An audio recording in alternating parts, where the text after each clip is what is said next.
আসসালামু আলাইকুম এভরিওয়ান, কি অবস্থা? কেমন আছো তোমরা? আশা করি সকলেই অনেক ভালো আছো। তোমাদের দোয়া এবং ভালোবাসায় আমি অনেকটাই ভালো আছি। তো তোমাদের ভাইদের চোখের মনি গল্পের সিজন 2 11 নম্বর পর্ব নিয়ে হাজির হয়ে গেলাম।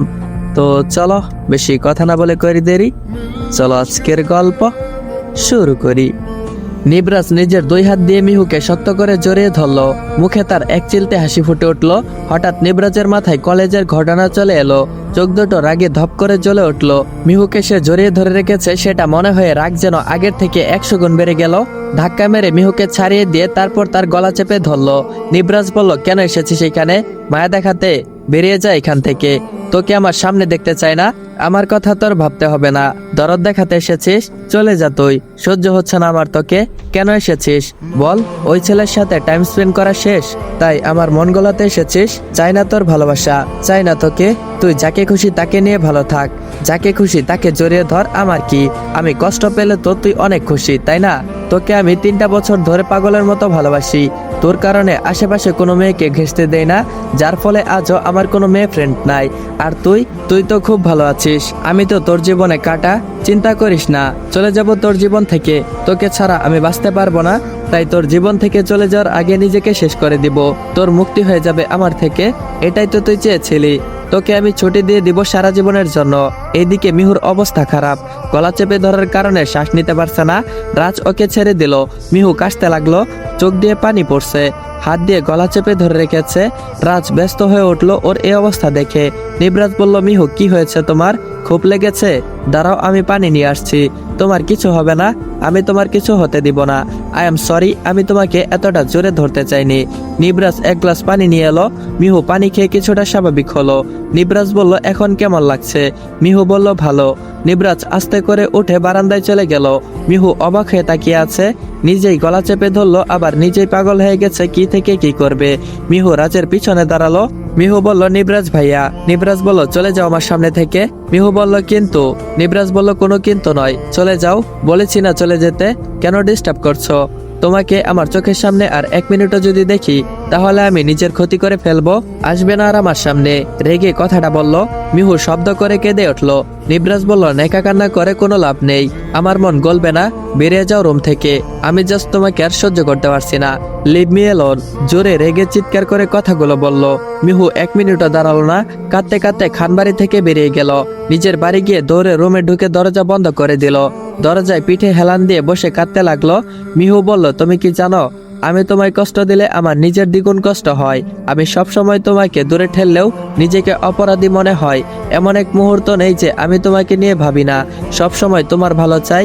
তোমায় কেউ কিছু বললে আমার কলিজা ছিঁড়ে যায়। তোমার দিকে কোনো মেয়ে তাকালে ইচ্ছে করে তার চোখ দুটো তুলে ফেলি। তারপরও তুমি বলবে আমি তোমার কথা ভাবি না। তোমার জন্য আমার মনে কোনো ফিলিংস নেই। ভালোবাসা শব্দটাকে তো আমি ঘৃণা করতাম। এখন আমি নিজেই তোমার ভালোবাসায় মায়ে পড়ে গেছি। এই ভালোবাসা আমার সবচেয়ে কাছের মানুষকে অনেক দূরে নিয়ে গেছে, যে আর কখনো ফিরে আসবে না। আমার সেই বিশেষ মানুষটাও তো আমাকে কথা দিয়েছিল কখনো আমাকে ছেড়ে যাবে না, কিন্তু ও তো আমার সবার আগে ছেড়ে চলে গেল। তুমি যদি ওর মতো চলে যাও তাহলে আমি চাইছি না তোমাকে আমার জীবনের সাথে জড়াতে। যদি তোমার কোনো ক্ষতি হয় তাহলে আমি নিজেকে ক্ষমা করতে পারবো না।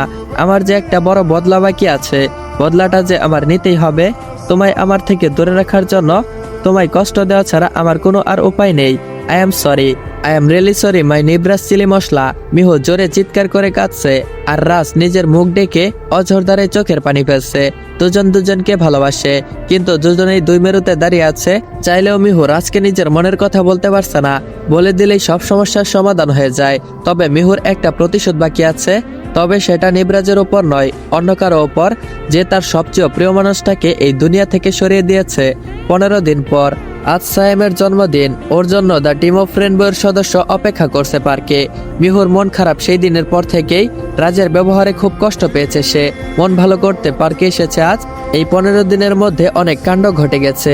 10 দিন আগে রিকির লাশ পাওয়া গেছে বুড়িগঙ্গা নদীতে। কেউ ওকে 13 দিন আগে তুলে নিয়ে গিয়েছিল, সোজা কপাল বরাবর শুট করেছে। এই ঘটনা নিয়ে 10 দিন ঢাকায় তোলপাড় শুরু হয়ে গিয়েছিল। মিহুর উপরেও ঝড়ঝাটটা কম যায়নি, পুলিশের তদন্ত কম হয়নি মিহুকে নিয়ে। পরে অবশ্য জানা গেছে মিহু এইসবের কিছুই জানে না। মিহু বুঝতে পারছে না রিকিকে ওর জন্য মরতে হয়েছে নাকি অন্য কারোর জন্য, কিন্তু কে মেরেছে সেটা জানে না। ঐশিক ওই সময় খুলনায় ছিল, তাই তাকে সন্দেহ করার প্রশ্নই ওঠে না। 10 দিনে পরিস্থিতিটা স্বাভাবিক হয়েছে কিছুটা। তাও গতরাতে আবির চৌধুরী এসে মিহুদের বাড়িতে এসে ওকে শাসিয়ে গেছে যে ওকে দেখে নিবে। মিহু এসবে মন খারাপ করার মেয়েই নয়। সায়েম পার্কে আসতেই সবাই ওকে আটা দিয়ে ভূত বানালো। এবার পালা মাথায় ডিম ফাটানোর। সায়েমকে গাছের সাথে বেঁধে রাখা হয়েছে। মিহু ওর মাথায় একটা ডিম রেখে পকেট থেকে স্টিকটা বের করলো। মিহু বলল, সায়েম একদম নড়বি না, মাথায় ডিম রাইখা জাস্ট একটা বাড়ি দিমু। কিরণ বলল, যদি নরস তাইলে কিন্তু সোজা উপরে চলে যাবি। সায়েম বলল, না আমি মরে যাবো, আমি এখনো বিয়ে করি নাই, তগলাইকে একটা প্রেমও করতে পারি নাই। যেই মেয়ে পটাইছি সেই মেয়ের হির স্টিক নিয়ে দৌড়ানি দিছে।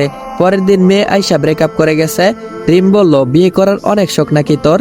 সায়েম বলল, হ্যাঁ। আবার বলল, রোশানের লিগা যে সেই দিন কলেজে মিনি হাতিকে পছন্দ করছিলাম, ও তো আর নিব না, তাই তোর জন্য সেই মেয়ের সাথে চয়েস করলাম। রোশান বলল, তাইলে ওইটা ওর জন্য ফিক্সড করে দেই। আফরা বলল, মিনি হাতির সাথে তোর বিয়া দিমু। সায়েম বলল, না আমি মরে যাবো তাও বিয়ে করবো না, তাও মিনি হাতিকে বিয়ে করবো না। মিহু বলল, রোশান কিরণ তোরা গিয়া ওই মিনি হাতিকে উঠাই নিয়ে আয়, আজকেই সায়েমের সাথে ওর বিয়া দিব। তোরা যা, আমি কাজী অফিসে আসছি। কিরণ বলল, ওইডারে উঠাই আনতে গেলে তো আমরা ওর নিচে চাপা পড়ে মরে থাকবো, বিয়া খাওন আর হইব না। আফরা বলল, ওই সামরা তগরে কি উঠাই নিয়ে আসতে কইছি? রোশান বলল, তাহলে? রিম বলল, মিনি হাতির সামনে কতগুলো চকলেট দেখাবি, তারপর দেখবি ওর দৌড়। মিনি হাতি দেখবি পিছন পিছন দৌড়ে আইব, তাতে তগর কষ্ট কম হইব, ওরে আনতে কষ্টটা একটু কমা যাইব, আর মিনি হাতির ওজনও 2-3 কেজি কমা যাইব। সাইম বলল, না না কিছুতেই না, আমারে খোল, আমি বাড়ি যাবো। আভা বলল, আরে সামরা তোর বিয়েটা হইলো আমাগো পক্ষ থেকে তোর জন্মদিনের গিফট। সায়েম বলল, লাগবো না তগো গিফট, খালি বাস দাও তোমরা। মিহু বলল, আফরা ডিম দেশ না কেন, ওর মাথায় ফাটামো। সায়েম বলল, মইরা যামো, ছাইরা দে, আমার হাত পা খোল। আফরা বলল, হির এই নে ডিম ধর। মিহু সায়েমের মাথায় ডিম রেখে হকি স্টিক দিয়ে একটা জোরে বাড়ি মারলো। সায়েম বলল, বাপরে মইরা গেলাম, সব অন্ধকার কেন, এটা কোন জায়গা, জান্নাত নাকি জাহান্নাম? রোশান বলল, ওই বেটা চোখ খোল, কিছুই হয় নাই তোর। মিহু বলল, আমি এত কাঁচা না যে স্টিকের বাড়ি ডিমে না লাগায় তোর মাথায় লাগাবো। রিম বলল, we are proud of you. Mihu বলল, থ্যাংক ইউ। সবাই কেচি দিয়া লাল ফিতা কেটে উদ্বোধন করে, আর আমি স্টিক দিয়ে ডিম ফাটাইয়া উদ্বোধন করলাম। নে এবার তোরা শরীরে ডিম ফাটানো শুরু কর। সবাই মিলে ডিম দিয়ে সাইমের অবস্থা নাজেহাল করলো। বেচারা আগে থেকেই জানতো এমন কিছুই হবে, তাই আলাদা ড্রেস নিয়ে এসেছিল, ড্রেস চেঞ্জ করে এলো। মিহু বলল, এবার রেস্টুরেন্টে চল, ট্রিট দিবি। সায়েম বলল, দিব না। রোশান বলল, কি কইলি? সায়েম বলল, কিছুই না, চল আজকে বোধহয় আমার সবকিছু বন্ধক রাখতে হবে। পার্কের পাশে একটা বড় রেস্টুরেন্ট আছে, সেখানে সবাই গেল। ভেতরে একটা টেবিলে 7 জন বসলো। পরিবেশটা খুব সুন্দর। ঠিক ওদের কোনার টেবিলে নিবরাজ, আইজান আর ওদের দল বসে আড্ডা দিচ্ছে। অনেকদিন পর বের হয়েছে। রাজ ওই দিনের ঘটনার পর থেকে বেশি একটা কলেজে আসে না। তারপর আবার রিকির রহস্যজনক মৃত্যু। মিহু রাজকে কাউকে দেখেনি। ওর কোনাকুনি হয়ে রাজ বসেছে।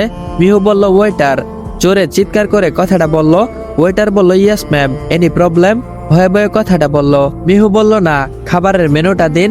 ওয়েটার বলল, এই নিন ম্যাম, আপনি অর্ডার করুন। মিহু বলল, আপনি লিখতে থাকুন। ওয়েটার বলল, জি ম্যাম বলুন। মিহু বলল, চিকেন পিৎজা, নাগেট, জালি kebab, french fry, hotdog, chicken fry, দই fuchka, lassi, mango juice, chocolate, cake, burger, sandwich, haleem, soft drink, pastry, পানি, চিকেন রোল, চটপটি, ফালুদা, একদমে সবকিছু বলে তারপর থামলো মিহু। স্যাম বলল, এত কষ্ট করে বলতে গেলি কেন? তার চেয়ে বরং মেনুর সবকিছুই অর্ডার করলেই পারতি। মিহু বলল, মাত্র কয়েকটার নাম বললাম, আর তো অনেক কিছু বাকি আছে। সায়েম বলল, কয়েকটা? আজকে আমারে ফকির বানাইবো পেটুক গলি। মিহু বলল, ওয়েটার আপাতত এই কয়টা নিয়ে আসেন, তারপর আরো মনে হলে বলবনি। ওয়েটার বলল, ওকে ম্যাম। মিহু বলল, আর কতগুলো খাবারের নাম মনে করে দেনা তোরা? আফরা বলল, তুই তো সবকিছুই বলে দিলি। সায়েম বলল, এগুলো খাইয়া নে, তারপর মনে করিস। আল্লাহ তুমি আজকে আমার মান সম্মান বাঁচাইও। এত কিছু খাবি কেমনে তোরা? আপা বলল মুখ দিয়ে খামো। রিম বলল না পারলে পকেট করে তারপর বাড়ি নিয়ে যাবো।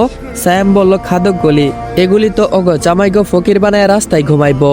ওদের কথা মনোযোগ সহকারে শুনছিল নিবরাজ ও তার বন্ধুরা। সবাই অবাক হয়ে তাকিয়ে আছে। খাবার তালিকার মধ্যে মনে হয় না একটার নামও বাদ গেছে। মিহু অর্ডার করে নেয় সবকিছু। আইজান বলল ভাই মেনুতে বোধ হয় একটা নামও বাদ যায়নি, যা কিনা অ্যানাকন্ডা অর্ডার করেনি। রিমন বলল এটা কি পেট নাকি কুয়া? আইজান বলল আমার তো মনে হয় এটা তলা ছাড়া নৌকা। সাদাব বলল এত খাবার কেমনে খাইবো? আরিফ বলল রাজ তোকে তো ফকির বানায় ছাড়বো। নিবরাজ মুচকি হাসলো। হঠাৎ মিহুর চোখ দুটো রাজের টেবিলের দিকে গেল। রাজকে দেখে ওর চোখ দুটো বড় বড় হয়ে গেল। সেই দিন যা কাণ্ড করেছিল নিশ্চয়ই আজও রাজ মিহুর সাথে রাগ করে আছে, দেখলে নির্ঘাত শাস্তি দেবে এই ভেবে মিহু টেবিলের নিচে লোকালো। কিরণ বলল আরে তুই কি করস? মিহু বলল ওই সামরা চুপ কর, ধমক দিয়ে কথাটা বলল। রিম বলল তুই টেবিলের নিচে পলাইতাছিস কেন? মিহু বলল তগো কি আমি চুপ করতে কইছি? রেগে কথাটা বলল। মিহুকে টেবিলের নিচে লোকাতে নিবরাজ দেখেছে। ও বুঝতে পারলো না হঠাৎ মিহু এমন কেন করলো, তাই রাজ ওদের টেবিলের সামনে এসে দাঁড়ালো। আসসালামু আলাইকুম এভরিওয়ান। ভাইদের চোখের মনি গল্পের সিজন 2 11 নম্বর পর্বটা এখানেই এন্ড করা হলো। তো গাইস পুরো গল্পটা যারা যারা দেখেছো অবশ্যই কমেন্ট বক্সে জানিয়ে যাবা যে এই গল্পটা তোমাদের কাছে কেমন লাগতেছে, আর আজকের পর্বটা কেমন হয়েছে অবশ্যই কমেন্ট বক্সে জানিয়ে যাবা। আর হ্যাঁ গাইস তোমরা যারা যারা ঘরে বসে টাকা ইনকাম করতে চাও তারা সকলেই আমার এই ভিডিওর ডিসক্রিপশন বক্স অথবা কমেন্ট বক্সে দেওয়া লিংকের মধ্যে ক্লিক করে আমার টেলিগ্রাম চ্যানেলে জয়েন হয়ে যাও। সেখানে তোমাদের কাজ সম্পর্কে বুঝিয়ে দেওয়া হবে।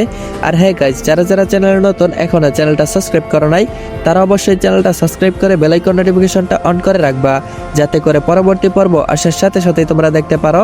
তো দেখা হচ্ছে পরবর্তী পর্বে। তো গাইস আরেকটা কথা, তোমরা যদি এই ভিডিও টার্গেট কমপ্লিট করতে পারো তাহলে পরবর্তী পর্ব আমি 1 ঘন্টার দেওয়ার চেষ্টা করব। তো এই ভিডিওর টার্গেট হলো এই ভিডিওতে 200 কমেন্ট আর 500 লাইক কমপ্লিট করতে হবে। যদি কমপ্লিট হয় তাহলে পরবর্তী পর্বটা 1 ঘন্টার হবে। তো তোমরা কি করছো, তাড়াতাড়ি কমেন্ট কমপ্লিট করো আর লাইক কমপ্লিট করো। তো দেখা হচ্ছে পরবর্তী পর্বে।